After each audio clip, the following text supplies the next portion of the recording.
Ladies and gentlemen, our next topic, Woke Inc.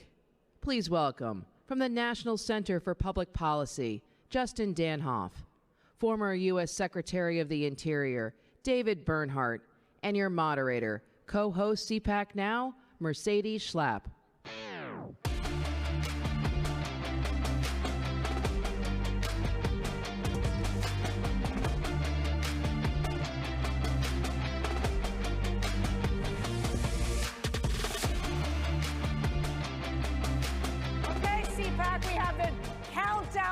We should definitely have a countdown clock till President Trump. What do you think?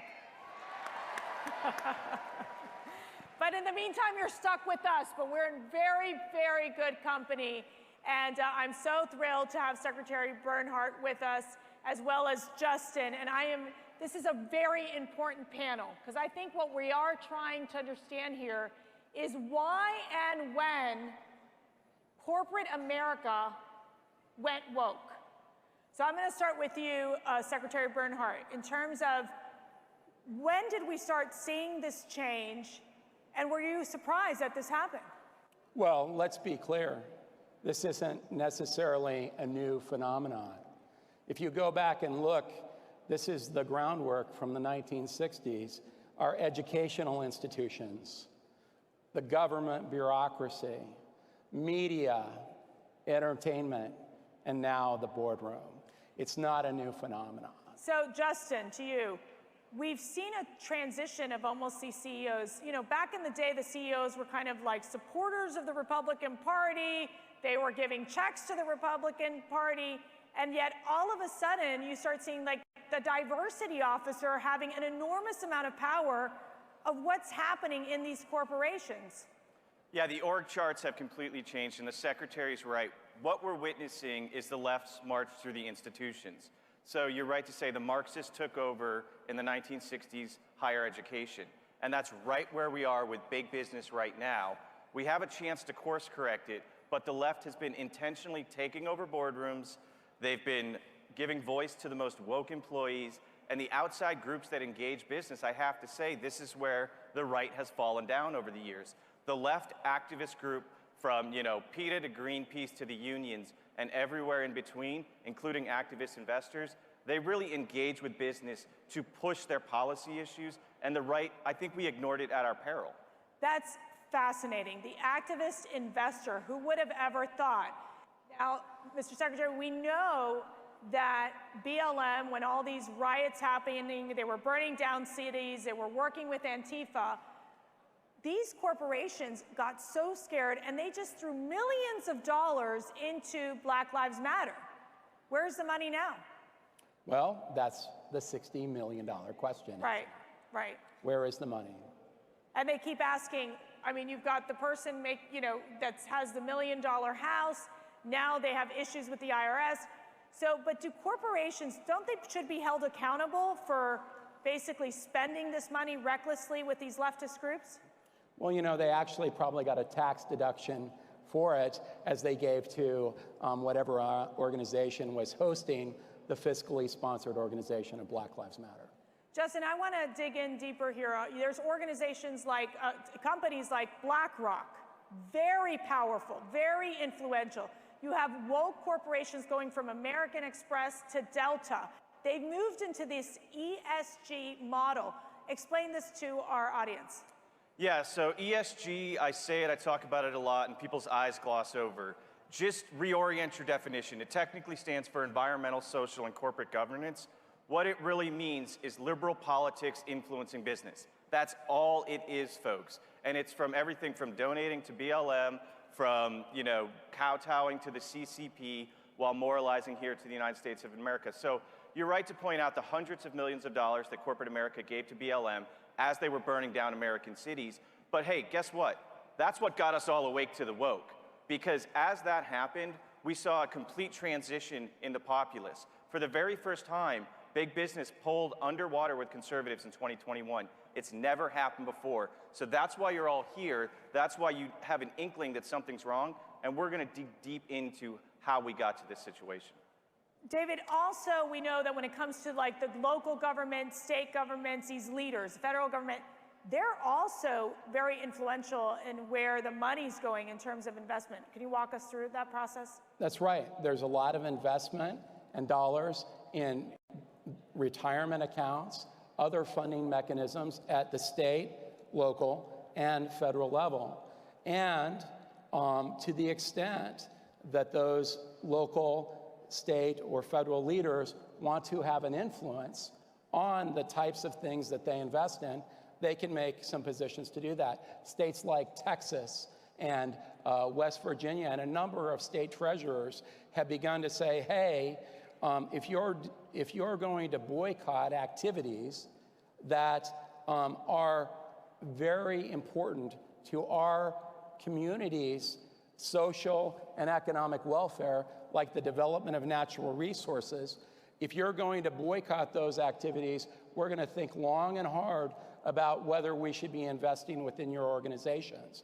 And that's something that's taking place right now as people think through what is the best way to address this. So, Justin, I think one of the bigger issues we're also seeing is when it comes to, in terms of these businesses pushing these radicalized trainings. It could be critical race theory. It could be changing it from Hispanic Heritage Month to Latinx Heritage Month. You got to use all your pronouns.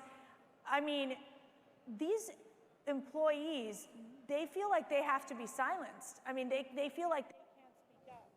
Yeah, that's the cancel culture. The cancel culture is the Coca-Cola employee that simply doesn't want to go to the training that tells him to be less white while not culturally appropriating. That's exactly where it is. And let's drill down a little bit deeper, too, on the hypocrisy of the moralizing of the Coca-Colas and the Visas here in the United States, while they turn a blind eye to actual slavery and atrocity in the CCP. So we just had the Genocide Olympics, right? The CEOs and executives from places like Coca-Cola and Visa and Airbnb that sponsored it, they were hauled in front of Congress and asked, do you even believe that there's human rights violations in China? They wouldn't even say that much. Wow. Yet they bend their knee to Black Lives Matter in the United States. And Larry Fink, again, he is all in on ESG investing here in the United States, pushing that on American corporations while ignoring what's going on in China and investing more money there. So I have to say this, if your moral compass is set by Larry Fink, your compass is broken and you need to fix it. David, should fund managers be making policy decisions? Now you're seeing that they're becoming such a part of the influential lobbying efforts at the governmental level as well. So my position is very simple, that people that are accountable for public dollars should get out of the business of deciding and articulating and advocating any policy activities. They should be in the business of managing the funds for a return of investment that's good for the people that need those funds, number one. Number two, they should oppose all efforts to politicize, whether it's on the left or the right. And three, a political official at the end of the day should be held accountable for the management of the votes associated with that fund, because that is the only way the American people at the local level, the state level, or the federal level actually can hold somebody accountable for the activity and the choices that are made. Justin, your reaction. Yeah, there's thousands of votes that take place every year, and again, Larry Fink, BlackRock, Vanguard, and State Street have way too much influence over it. For the longest time, these are passive asset managers, meaning the money is not theirs. Millions of people invest in these funds because they want a return on investment. And so until 2018, these funds didn't vote on ESG shareholder resolutions or for board members unless there was an extreme circumstance, because it's inappropriate and presumptuous to think you can vote on behalf of millions of disparate Americans who have different policy beliefs, different preferences on board members. But that's exactly what Larry Fink is, inappropriate and presumptuous. So, David, you're part of the America First Policy Institute. I think, Justin, you brought up a great point again about this activist investor, about the right groups really not engaging these companies. Do you think that we're going to see a shift where more of these center-right groups are going to push back on these corporations? I know we do it here at CPAC and at ACU, but do you think we're going to get organized enough to face these woke corporations and push back? Well, efforts like Justin are doing are critical to that. Number one, everybody can contact the customer service office of an entity. Every investor can contact the investor relations of an entity.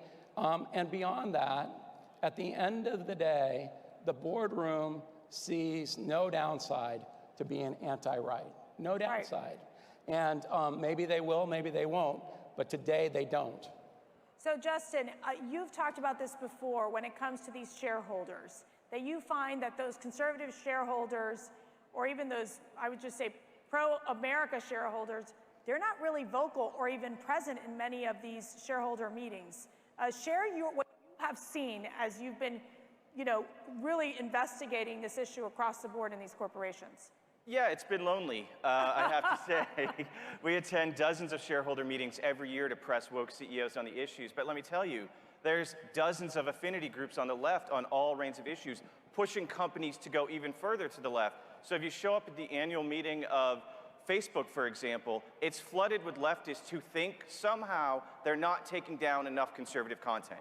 I'm not kidding you, folks. That's what they're there clamoring for. Same thing at Twitter, same thing at Amazon. They're asking them to digitally burn more books. So we need to balance out the discussion in the room, and you need to take back your franchise and vote. There's a reason these boardrooms are leaning so dramatically to the left. So when their woke employees speak to the top, they're actually all speaking the same language this day. And every annual meeting, you get a vote for the board of directors. There's absolutely no reason that Al Gore should get 99% of the vote every year at the Apple shareholder meeting. He didn't invent the internet, folks.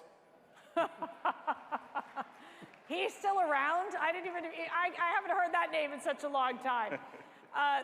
David, let me ask you, we've also seen corporations, they really would not give any dollars to, campaign dollars to Republican members in the Senate or the House if in any way they supported President Trump or they objected to the impeachment. They all related to January 6th. Okay, last time I checked, Republicans were pro-business and pro-capitalism. I find that to be shocking. What has happened there?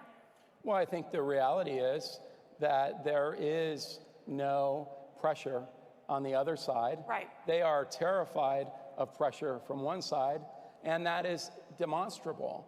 And that is ultimately their choice.